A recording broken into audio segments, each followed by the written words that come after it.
ಬೆಲೆ ಏರಿಕೆ ವಿರುದ್ಧ ನೀವು ಹೋರಾಟ ಮಾಡಿ ಇವಾಗ ಸರ್ಕಾರ ತಗೊಂಬಂದಿರೋದು. ಆ ಬೆಲೆ ಏರಿಕೆ ವಿರುದ್ಧ ಹೋರಾಟ ಮಾಡ್ತಾ ಮಾಡ್ತಾ ನೀವು ಸರ್ಕಾರ ಬಂದ್ಮೇಲೆ ಬೆಲೆ ಏರಿಕೆ ಮಾಡಿದೀರಾ. ನಾನು ಇಂಥ ಅನ್ಯಾಯ ಎಲ್ಲೂ ನೋಡಿಲ್ಲ ಸರ್. ಇವಾಗ ಬೆಲೆ ಕಡಿಮೆ ಮಾಡಕ್ ಬರ್ತೀರಿ ಹೇಳಿದ್ರಿ, ನೀವು ಸರ್ಕಾರ ಬಂದ್ಮೇಲೆ ಬೆಲೆ ಏರಿಕೆ ನಾವು ಕಡಿಮೆ ಮಾಡ್ತೀವಿ. ಇವರೆಲ್ಲ ಏನು ಹೊಟ್ಟೆಗೆ ಕುಷ್ಕಾಗೆ ತಿಂತಾರೆ, ಇಲ್ಲ ನಾಯ್ದು ಟೀಗೆ ತಿಂತಾರೆ.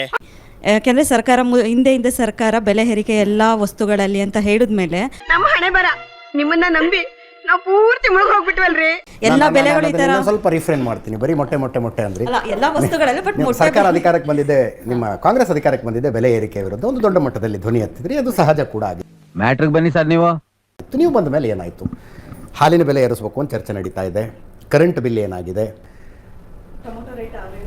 ಟೊಮ್ಯಾಟೊ ರೇಟು, ಬೇಳೆ ಎಲ್ಲವೂ. ನನ್ನ ಮಕ್ಕಳು ಒಂದೊಂದಲ್ಲ ನೀವು ಗಂಡನ ಜೇಬಿನ ತೆಗೆದು ಹೆಂಡತಿ ಜೇಬಿಗೆ ಹಾಕ್ತಿದ್ದೀರಿ ಅಂತ ಅನಿಸ್ತಿದೆ. ಗಂಡ ಖರ್ಚು ಜಾಸ್ತಿ ಮಾಡ್ತಾರೆ, ಹೆಂಡತಿ ಅಕೌಂಟಿಗೆ ದುಡ್ಡು ಬರುತ್ತೆ ಅಂತ. ಹೌದಲ್ಲ ಲಕ್ಷ್ಮಿ ಮೇಡಮ್? ಅಪ್ಪಂಗುಟ್ಟಿದ ಮಾತು ಮಾತಾಡಿದೆ ಮಗ. I love you. ನೋಡಿ ಸರ್, ಬೆಲೆ ಏರಿಕೆ ನಾವು ಜಾಸ್ತಿ ಮಾಡಿದ್ದಂತರೂ ಅಲ್ಲ. ಅವ್ರ ಅವಧಿನಲ್ಲಿ ಹೇಸಿಗೆ ತಿನ್ನೋರು ಜಾಸ್ತಿ ಇದ್ರಂತೆ, ನಿಮ್ಮ ಅವಧಿನಲ್ಲಿ ಏನಂತೆ ಹಂಗಾರೆ? ಇದು ನಮ್ಮ ಪ್ರಿಯ ಅವ್ರಿಗೂ ಗೊತ್ತು. ಯಾಕಂದರೆ ಸಾಮಾನ್ಯ ಜ್ಞಾನವನ್ನು ನಿಮ್ಗಿನ್ನ ಜಾಸ್ತಿ ಮಹಿಳೆಯರು ನಾವು ಇಟ್ಕೊಂಡಿರ್ತೀವಿ. ಸರಿ ಬಿಡಮ್ಮ. ಈಗ ಟೊಮೆಟೊ ರೇಟ್ ಜಾಸ್ತಿ ಆಯಿತು, ಒಮ್ಮೆಗೆ ಈರುಳ್ಳಿ ರೇಟ್ ಜಾಸ್ತಿ ಆಯ್ತದೆ, ಒಮ್ಮೆ ಇನ್ನೊಂದೇನೋ ಜಾಸ್ತಿ ಆಯ್ತದೆ. ಬರಗಾಲ, ಮಳೆ ಆಗಲಿಲ್ಲ ಸ್ಟಾರ್ಟಿಂಗ್. ಓಕೆ, ಯಾವನ್ರಿ ಹೇಳೋನು ಈ ಸ್ಟೋರಿನ, ಈ ಕಾಗಕ್ಕ ಗೋಬಕ್ಕನ ಕತೆನ ಬಂದು? ಮಳೆ ಆಗಲಿಲ್ಲ, ಸೊ ಹಿಂಗಾಗಿ ಸ್ವಲ್ಪ ಟೊಮೆಟೊ ರೇಟ್ ಜಾಸ್ತಿ ಆಯಿತು. ನೀವು ವಿರೋಧ ಪಕ್ಷದಲ್ಲಿದ್ದಾಗ ಕರೆಕ್ಟಾಗಿ ಕೇಳಿದೆ ಭಾವ, ಇದು ಲಾ ಪಾಯಿಂಟ್ ಹೇಳು. ಒಂದು ನಿಮಿಷ ಸರ್. ಪ್ರತಿಯೊಂದನ್ನು ಕೂಡ ಏನಿದೆಯೋ ಸತ್ಯಾಂಶದ ಬಗ್ಗೆ ಬೆಳಕನ್ನು ಚೆಲ್ಲುವಂತ ಪ್ರಯತ್ನ ಮಾಡ್ತಾ ಇದ್ದೀನಿ. ಈಗ ನವೀನ್ ಅವ್ರು ಹೇಳೋದಕ್ಕೆ ನಾನು ಒಪ್ಕೊಂಡ್ಬಿಟ್ಟೆ, ನಾನು ಅದಕ್ಕೆ ಆರ್ಗ್ಯೂ ಮಾಡ್ಲಿಕ್ಕೆ ಹೋಗ್ಲಿಲ್ಲ. ನೀವು ನಾಟ್ಕಾಡಿ ಸಾಕು, ಇಲ್ಲಿ ಜನ ಬೂಟ್ ಹೇಳೋದಿದ್ದಾರೆ. ಸೊ ಬೆಲೆ ನಿಯಂತ್ರಣ ಮಾಡಬೇಕು ಅನ್ನೋದು ಒಬ್ಬ ಮಹಿಳೆಯಾಗಿ, ಮಂತ್ರಿಕಿನ್ನ ಕಾಂಗ್ರೆಸ್ ಪಕ್ಷದ ಸರ್ಕಾರಕ್ಕಿಂತ ಒಬ್ಬ ಮಹಿಳೆಯಾಗಿ, ಒಬ್ಬ ಗೃಹಿಣಿಯಾಗಿ ನನಗೂ ಕೂಡ ಆ ಜವಾಬ್ದಾರಿ ಇದೆ. ಏನ್ ಡ್ರಾಮಾ ಮಾಡ್ತಿದ್ಯೇನ?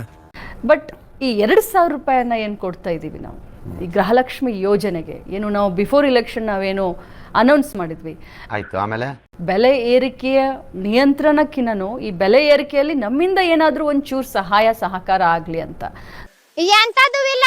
ಸೊ ಅದಕ್ಕೆ ನೀವು ಹೇಳಿದ್ರಿ ಗಂಡನ ಜೇಬ್ನಿಂದ ತೆಗೆದು ಹೆಂಡತಿಗೆ ಕೊಡ್ತಾ ಇದೀವಿ ಅಂತ ಹೇಳಿ. ಹೌದು ಸರ್. ಇವತ್ತಿಂದ ಲಿಕ್ಕರ್ ರೇಟ್ ಜಾಸ್ತಿ, ನಮಗೇನು ಫರ್ಕ್ ಆಗೋದಿಲ್ಲ. ಹೇಳ್ತೀನಿ ನಾನು, ಲಿಕ್ಕರ್ ರೇಟ್ ಜಾಸ್ತಿ ಆಗಿದೆ. ನಾವೇನ್ ತಪ್ಪು ಮಾಡಿದ್ದೋ ಮೇಡಮ್? ನಾವು ಕುಡುಕ್ರೇನ್ ತಪ್ಪು ಮಾಡಿದ್ದೋ?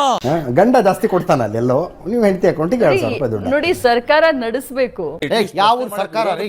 ಇಂಥವ್ರುಗಳ ಸರ್ಕಾರ ನಡೆಸೋ ಬದಲು ಅಯೋಗ್ಯರು ಬಾಯಿ ಮುಚ್ಕೊಂಡಿರೋದು ಬೆಟರು. ಈಗ ಅದನ್ನ ಇನ್ನೊಮ್ಮೆ ಚರ್ಚೆ ಮಾಡೋಣ, ಈಗ ಅದು ಸದ್ಯಕ್ಕೆ ಚರ್ಚೆ ಬೇಡ. ಅಷ್ಟೇ, ಮುಗೀತು ಕತೆ, ಹೋಗ್ರಿ. ಓಕೆ ಆಯ್ತಪ್ಪ. ದೊಡ್ಡವ್ರಿಗೆ ನಮಸ್ಕಾರ, ಚಿಕ್ಕವ್ರಿಗೆ ಆಶೀರ್ವಾದ.